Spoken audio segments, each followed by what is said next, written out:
Hello, everyone.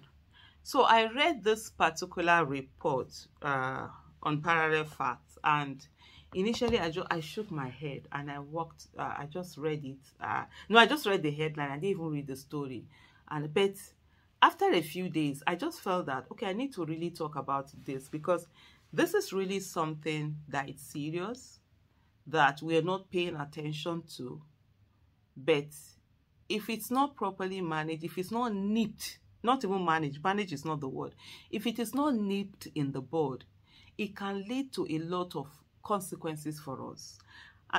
And I keep saying the way Nigeria is leading to, the way it's going to, this might be our reality, and we don't want this to be our reality. Let me read what is here. It says, hunger. Hoodlums attack Abuja community, kill 3 over pot of soup. Yes, you heard that. Over a pot of soup. Community was attacked. 3 people have been killed. As more and more hunger come in, there are people who are going to be desperate. Violence is going to increase. And the easiest people that will do this violence, because that violence is a form of protest. That's why I say there are 2 forms of protest. The one that is legitimate, unarmed protest, peaceful protest, and the one that people are armed and they go after people and they cause mayhem. Most times, government, that's why I say even the terrorists, the bandits, it's a form of protest.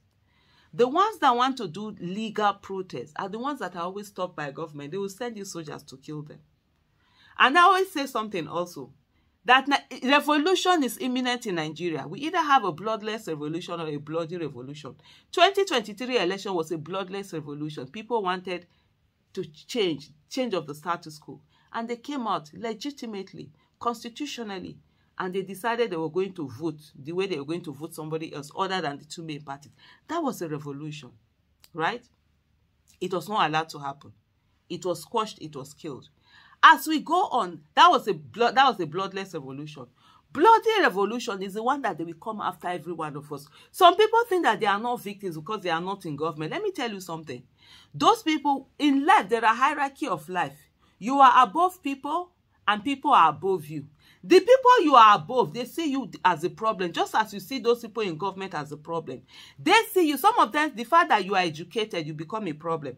The fact that you have a good phone, you are a problem. The fact that you have clean shirts, clean clothes, you are a problem. The fact that you have a car, whatever, any of this, you are the problem. You're the ones, they feel that you're the ones that has prevented the riches from reaching them. They can't see as far as those in government. They are not educated enough to be able to discern. They are not educated enough for them to understand that there's relationship between governance and their lives, and that the people that are running the offices are the one making policies that have not given them enabling environment for them to be able to have a better life, or for them to be able to have, to be able to survive, to buy things. Things are now 3 times, 4 times, 5 times more expensive than they were a year ago. Most of them do not understand what inflation is all about. Most of them do not know what fiscal and macro policies are all about. Most of them don't know economic policies or whatever policies, social, policies. They don't understand this thing. All they know is that there is somebody they see every day who walks past them with a clean phone and a clean shirt, or who drives past them in a good car, and they see that person as the problem. And that's why I always say, people, when a bloody revolution comes, it is us that are living, that are here on the street, that will feel it first. You see these people who are in government, especially these illegitimate ones, you see all of them, they will easily jump on private jet and fly out.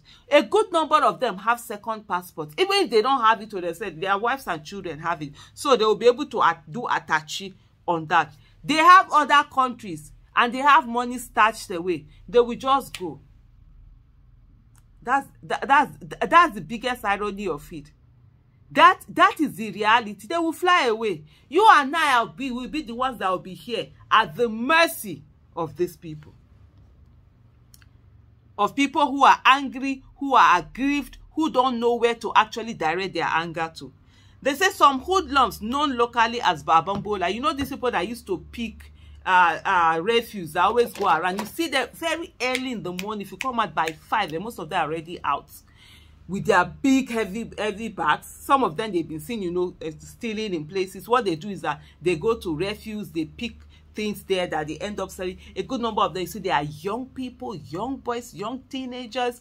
Probably, you know, some of them have been on the streets since they were children. Some of them, you know, maybe mother is there, step, whatever, they've been driven out of their houses. Some of them, because maybe they are stubborn or what. There's so many different stories and so many different. Some of them have been orphaned, nobody to look after them. They are all out there on the streets. So those are the people that are called Babambola.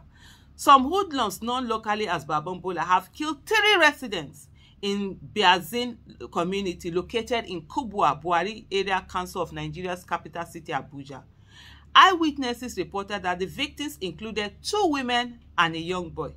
According to Jessica Adams, a resident of the area, the incident began when the scavengers attempted to steal a woman's pot of soup. The woman raised an alarm, leading neighbors and passersby to intervene and overpower the thieves. Later that evening, around 8 p.m., the hoodlums returned with reinforcements armed with machetes, clubs, and stones and began attacking residents indiscriminately. You see, a pot of soup, the one that did it, probably the ones that killed now did not even know anything about that pot of soup or whatever. They were just there. These people came armed, they informed themselves. Nigeria is a country where when you are armed, the government is ready to negotiate with you. So a lot of people are seeing more and more. They've been given more enabling environment for them to be able to come together and mete out violence on citizens. That's why you see terrorists. Nobody is doing anything to terrorists. Bandits are having a field day. They are killing Nigerians anyhow. They're just doing things anyhow. At this Abuja already, bandits, kidnappers, all of that already entering Abuja are taking us. People think they are safe in Abuja. I always say that we are not safe in Abuja. We are all victims waiting to happen. The woman who's, oh wow, I'm just reading it. They actually went to the woman whose pot of soup was, oh Lord. He said the woman whose pot of soup was initially targeted was killed in an attack. So she was the place they first went to. They killed her. 2 other victims, a woman and a young boy, were passersby who unfortunately got caught in the violence and lost their lives.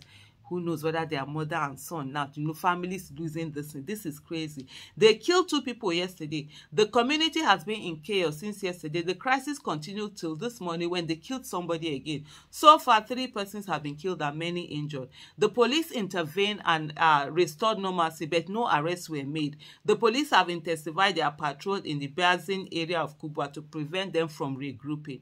Adams told Punch. A resident of the community, speaking on condition of anonymity, confirmed the deaths of the 3 individuals, but stated that he was unaware of what might have sparked the clash. Yes, the riot started yesterday, and by this morning, we learned that 3 persons have been killed. It happened in Biazim, around that millionaire's quarters, behind that Living Faith Church. That place is usually dangerous because it is quite lonely, and you cannot pass through there alone, especially in the evening. It was reported that schools and shops in the area have shut down. Parents rushed to pick up their children from classrooms, and shops remain closed on Wednesday. Nigerians, we are sitting on a ticking bomb. Nigerians, doing nothing and pretending that everything is okay. It's not what, it will not solve the problem. It is actually what got us to this mess. Nigerians, we are sitting down. Our country is going. This is how Haiti started. Oh, Haiti that you see them now today. This is how South Sudan started. Oh, okay.